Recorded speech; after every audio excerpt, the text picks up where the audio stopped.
20년 전 당신은 대학생이었다.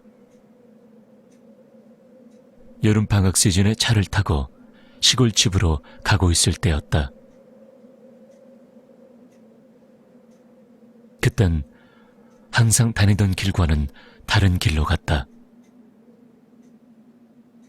끝없이 펼쳐진 산과 논으로 둘러싸인 그야말로 시골 느낌의 길을 잠시 운전하고 있는데 조금 앞에 산의 입구 같은 곳에 붉은 도리가 세워져 있는 것이 보였다.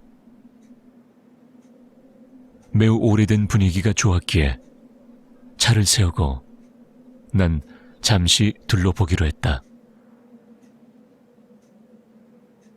붉은 도리를 지나자 경사가 심한 돌 계단이 나오고 산까지 이어졌다.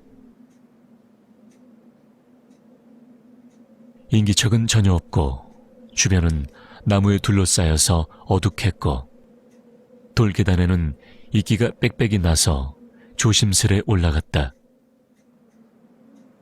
계단을 다 올라가니 바로 눈앞에 작은 사당이 있었다. 이미 수십 년 동안 사람의 발길이 들지 않았던 것일까?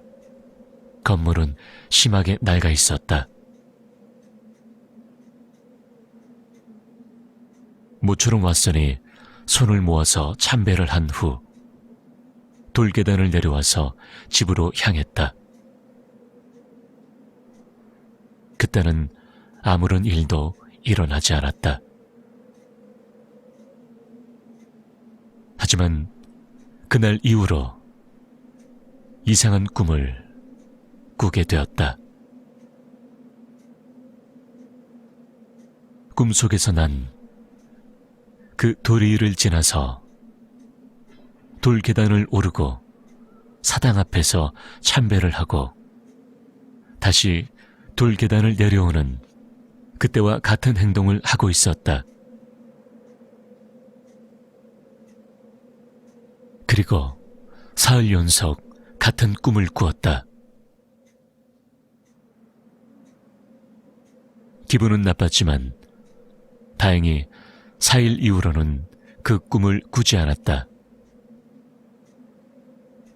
난 걱정됐지만 그 다음은 딱히 별일 없이 잘 지냈다. 결혼 후 자식은 없었지만 나름대로 행복한 나날을 보내고 있었다.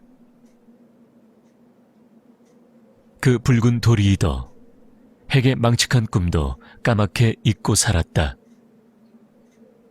그러던 어느 날, 난 아내와 함께 우리 집으로 가게 되었다. 난 중간에 지름길로 가려고 낯선 산길로 들어선 탓에 그만 길을 잃어버렸다.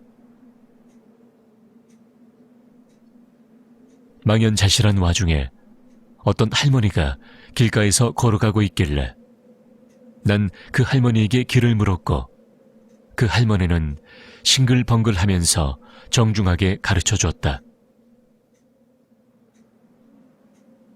난 할머니에게 인사를 하고 가르쳐준 길을 잠시 운전하니 곧이어 낯익은 길이 나왔다. 난 안심되기보단 굉장히 싫은 기분이 되었다. 왜냐하면 그 길은 그 신사가 나오는 길이었기 때문이었다. 하지만 다시 갈 이유가 없으니까 그대로 가기로 했다.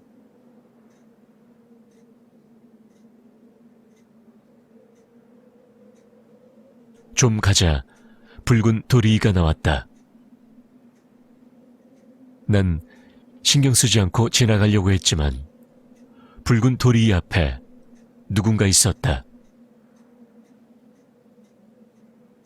이상하게 보면 안 된다고 생각이 들었지만 보고 말았는데 아까의 그 할머니였다. 할머니는 싱글벙글 웃으면서 이쪽을 계속 보고 있었다. 난 겁이 나서 바로 그 자리에서 벗어났다.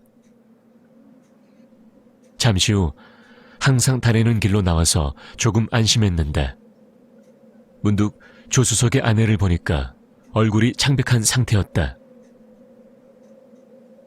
할머니를 본 건가? 마음속으로 그렇게 생각하면서 무슨 일인지 물어보니까 뭔가 이상하다. 아내 이야기는 확실히 도리 앞에 사람이 있는 것을 봤는데 내가 본 할머니가 아니고 아내가 고교 시절에 자살한 동급생 여자였다는 것이었다. 자살의 원인은 왕따. 아내는 직접 왕따에 가담하지 않았지만 보고도 못 본 척하고 있었다는 것. 그런 일 때문에 계속 걱정하고 있었던 것이다. 고교 시절 그런 일이 있었지만 동급생 여자를 보고 나서 그 일이 걱정되었던 것이다. 난 기분 탓이라고 설득하며 다부지게 행동하면서도 그 할머니가 우릴 그 신사에 초대한 건가 이런저런 생각을 하면서 운전을 계속했다. 나는 아내에게 내가 본 할머니 같은 사람의 이야기는 하지 않았다. 그렇게 무사히 집에 도착했다. 그리고 바로 그날부터 아내가 꿈을 꾸게 되었다. 내용을 묻자 그 신사에 가서 돌계단을 올라가면 사당이 있고 실제로 신사에 간 것도 아닌데 내가 예전에 꿨던 꿈과 똑같았다. 하지만 크게 두 가지 다른 점이 있었다. 하나는 돌아가려고 뒤를 돌아보면 눈앞에 그 자살한 한 여자가 나타나고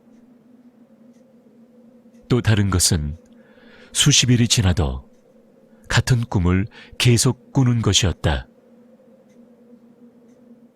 그렇게 되자 아내는 건강도 점점 나빠졌고 병원에 데려가면 우울증으로 진단됐다. 거의 잠을 자지 못한 탓인지 눈도 퀭해 보이는 경우가 대부분이었다. 난 그 신사에 참배하고 나서 수십 년이 지난 뒤에야 깨달았다. 난 계속 화를 당한 것이라고. 지금 생각해보면 시골집에 갈 때 그 길은 평소에는 절대 지나갈 리 없는 길이었다. 그런데 왠지 모르게 지나가 버렸다. 뭔가에 이끌려갔던 것일까? 어쨌든 아내에게 정말 미안한 일을 했다고 생각한다. 몇 년이 지난 지금도 예전에 행복한 날들은 돌아오지 않고 있다. 난 아내가 자살하지 않도록 항상 배려하는 일상이 계속될 뿐이다.